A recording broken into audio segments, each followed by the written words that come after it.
উচ্চ মাধ্যমিক শিক্ষা সংসদের একাদশ শ্রেণীর দ্বিতীয় সেমিস্টারের ইতিহাস বিষয়ে আলোচিত অধ্যায় রাষ্ট্রের প্রকৃতি। এই অধ্যায় থেকে আজকে আমি তোমাদের বিখ্যাত গ্রিক দার্শনিক এবং রাষ্ট্রচিন্তাবিদ প্লেটোর আদর্শ রাষ্ট্রের ধারণা সম্পর্কে আলোচনা করব। বিখ্যাত রাষ্ট্রচিন্তাবিদ প্লেটো তার যে কল্পিত আদর্শ রাষ্ট্রের কথা বলেছিলেন সেটা শুধুমাত্র কল্পনাই ছিল না, সেটি ছিল তার অর্থাৎ প্লেটোর রাষ্ট্রচিন্তার এক গভীর গবেষণার ফলস্বরূপ। মানব জীবন পারস্পরিকভাবে তার উপর ভিত্তি করে প্লেটো একটি আদর্শ রাষ্ট্রের যে কি কর্তব্যকর্ম এবং গুণ তার কথাই তার বিখ্যাত গ্রন্থ দ্য রিপাবলিকে ব্যাখ্যা করেছিলেন।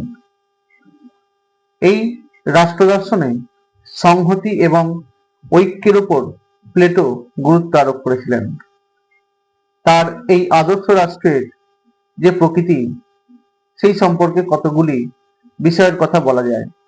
সেগুলি হলো, প্লেটোর বর্ণিত আদর্শ রাষ্ট্র ছিল ব্যক্তি জীবনের এক বর্ধিত সংস্করণ মাত্র। এই রাষ্ট্রে ব্যক্তি স্বাতন্ত্র্যবাদ স্বীকৃত নয় এবং ব্যক্তি রাষ্ট্র জীবনের অংশ মাত্র। প্লেটো বর্ণিত আদর্শ রাষ্ট্রে এক ধরনের সাম্যবাদী ধারণার অস্তিত্ব ছিল।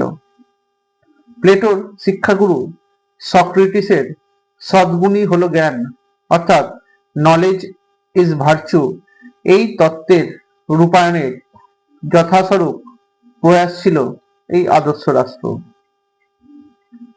রাষ্ট্রচিন্তাবিদ প্লেটোর মতে আদর্শ রাষ্ট্রের সমাজভুক্ত সকল সদস্যরা নিজেকে এক বৃহৎ পরিবারের অন্তর্ভুক্ত বলে মনে করবে।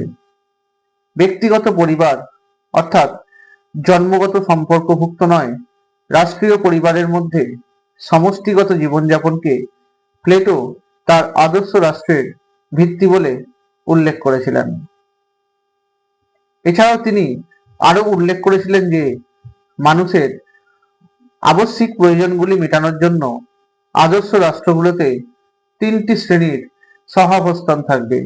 সেই তিনটি শ্রেণী হলো উৎপাদক শ্রেণী বা আর্টিসান ক্লাস, যোদ্ধা শ্রেণী বা ওয়ারিয়ার ক্লাস এবং